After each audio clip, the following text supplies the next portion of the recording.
Hey everyone! Today, I'll guide you through a step-by-step tutorial on integrating AWeber with Systemi.io.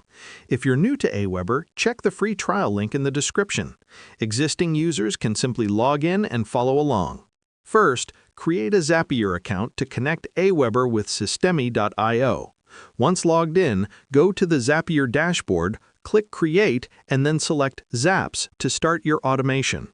If you need assistance, the Copilot feature is available to guide you. Next, select AWeber and Systemi.io from the list of apps and fill in all required details on the right side of your screen. If your AWeber account isn't connected to Zapier yet, click Sign In, enter your login details, and click Allow Access.